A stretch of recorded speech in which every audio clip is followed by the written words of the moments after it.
On today's episode, we're answering the question, no, we're not, because I'm on the wrong damn outline. So having a good automation tool helps with that. Having a good CRM, not even just an automation tool, but having a way to follow through. So you want to have a plan. You know what your basic steps are in order to sell somebody. If you're making a widget, you got to show them the widget. They gotta touch it. They gotta feel it. Then they need to make a decision. If you're selling something that's more a service, a talk, a conversation, coaching, any kind of thing like that is info, it's not as tangible as a widget, right? So we need to be able to capture those leads, know exactly what their pain points are, have a conversation with them about those pain points, explain to them what that info product that you have is going to do for them, get them to buy it. Well, that's a lot of things to keep track of. So that is one of like the major holes. If you're not using a CRM to track all of those steps, how are you keeping track of it? Is it a note card? Is it a scratchbook? I mean, what are you doing? If it's all in your head, because I'm that kind of person. I'm like, I got this. It's all in my head. Yeah, but things get lost up there. It's kind of a trap. So we need to have a tool that helps us and assists. Now, if you can map out your process, if you know what all the steps are for you in your widget or your coaching or your info market, if you know what it takes to get from A to Z, and that is the first thing you do is figure out what's my process from A to Z. If you know that, then you can put that into a system that can help you manage and track all those steps. By doing that, excuse me, you're going to be able to identify when somebody purchases. Oh, they purchased after they filled out my discovery call form. Oh, they purchased after they talked to me. They purchased after I sent them 3 emails. So when we know that, then we can go back and fix the places that don't work well. If it takes everybody, 90% of my calls have to see the whole process before they sign, then I know I have a problem at the beginning. I need to work on how I'm talking to them. I need to work on the questions I'm asking in my discovery call questionnaire, because you should be using a questionnaire. If you're not, you really should, because it helps to shorten that life cycle a great deal. If the first thing they do isn't, hopefully it's book a call to talk to you, but if you ask them a couple questions in that process of booking the call, then you have information that you can use when you call them. So now your discovery call can be shorter, and they will feel you know them because you're responding back to something they've already told you. Without that step, your call is probably going to take an hour instead of 30 minutes. So that's something that gives you back time. And that's one of the things that we're looking at too, is how much time are you losing in all those holes? So all these little things can be improved upon all the time. Automation isn't just about getting things quickly and easily to somebody, but it's also about teaching you how to refine everything.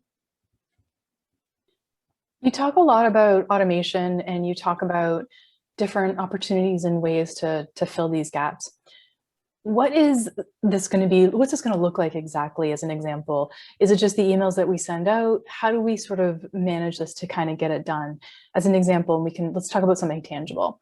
Somebody who's been in business maybe for a year or two, starting to grow and see some growth in their business, but is now experiencing like things are falling off, right? They're not getting everything done. Do we go after this first as in like a low-hanging fruit situation, fix one thing and then move on to something more complicated? Now, you mentioned mapping out a process. Is that going to help us sort of fix this? Give me a little bit more understanding there.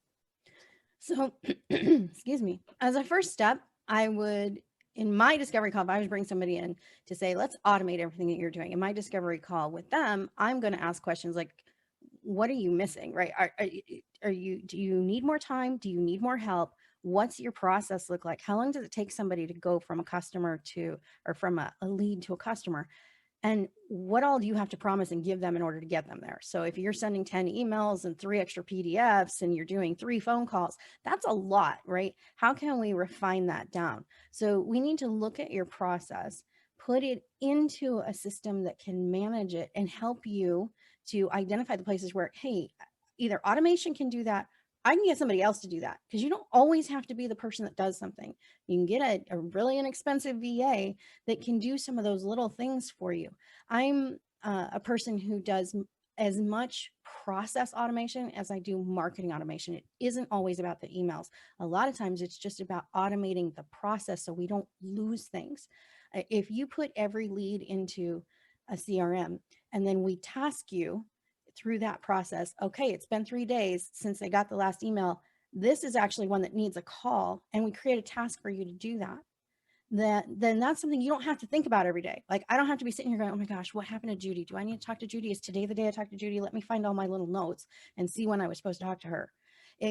I love that the automation, it only puts in front of you the thing you need to do today, right? Don't think about all the other things. The tomorrow things are for tomorrow. The yesterday things are gone. Let's just look at what you need to do today.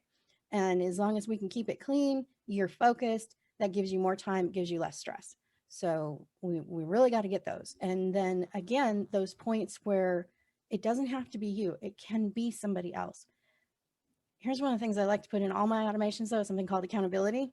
If we make a task for you and you don't close up that task within 2 or 3 days, we're going to send you another task or an email that says, hey, you have something that's open. Go do that. When you start hiring, you get a VA or a fulfillment person. We do the same thing. If they get tasked and 3 days goes by, you're going to get something that says, hey, go follow up with your VA, find out why they didn't do that. So we stop losing people. We've talked about building out our process, but when I ask this next question, I want the gateway. Okay. So like, what is the best way to get started using automation in our business? I know we've built our process, we've got our map, we see the holes. What's our automation gateway drug? So I have a Kickstart program that I like to use, and it's because I've learned from doing this 1.5 million times. There's always 5 or 6 things everybody needs, and it really does not matter what kind of business you have. Everybody needs the same 5 things because the foundation of any business is essentially the same. What's unique about it is you and your product. But a product is a product is a product, right? We just need to have systems in place, and so a lot of that is a strong foundation that anybody can apply. The things that you need to get started with a CRM are the things that connect it to where you're getting your leads. So your website, first place, right? You need to update your contact us form, your newsletter opt-in, and have a discovery call form on that site. So a lot of us do this. We'll be like, book a free call with me. And they just go right to the appointment calendar to book. You need a step right before that. That's here's 2 or 3 questions that are going to help me help you. And then you book your appointment. So rather than, waiting for people to figure out what those questions are, we've kind of done this a lot. We know what those basic questions are. We have a basic package of like 6 must-haves that are already built in for the CRM, and there you go. Just connect those. That's your first step. Start getting all those leads wherever they're coming from into your CRM. That is how we take over and then let everything process out from there. Your Facebook ads, your Instagram posts, it's the same thing. Replace that. Instead of in your Instagram and your Facebook bio saying michellebell.com, you're going to say michellebell.com/discovery call. We don't always have to send them to our homepage. In fact, it's a terrible place to send them. Send them to something directed that's going to get them in your CRM. And then we can manage that process. Okay, so my follow-up to Allison's question is you mentioned there was 5 or 6 things that everybody needs, right? So you mentioned one, which is connecting your website to your CRM. And then I don't think we got the other 4 or 5. So what would be that list? So what I meant by 4 or 5 was there's 4 or 5 places in your in your content that you're doing that. So I see. Okay, understood. Yeah, it's your social media hookups, your website hookups, and they don't. Nobody has to spend time building that. Understood. Okay, I got that. Okay, so how do we tell if this is all kind of working for us, Michelle? Like, is it just adding more busy work to our lives, or is this actually going to keep us from our goals, or is this actually going to help us in the long term? Well, it definitely should be helping you. And if you find that it's in the beginning, it's going to be painful, right? Because anytime you're building something, there's a lot of front loaded time in there, but then it gives you back all the time because once we've got this processed out, now we're not worrying about things. We have follow up in place, and it should actually improve things because the automation is going to take over the not low hanging fruit, right?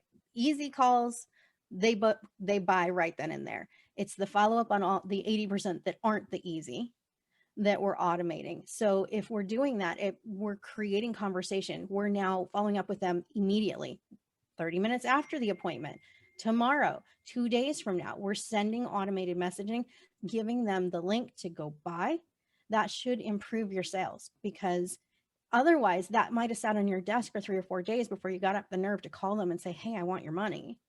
So that's an improvement. The other way that we improve by using a tool like this is to actually create a dashboard where we can see the metrics. Look at that and know I have 5 people in my discovery call right now. 3 of them have had their appointments and I'm waiting for them to buy. 2 of them, I'm waiting to have the appointment because it's in the future. So I have numbers and I know what's happening. And then I can see who bought and who didn't. So at any point in that process, I can go back and improve it. If I improve it, my numbers should get better. We're always looking for ways to improve. On today's episode, we're answering the question,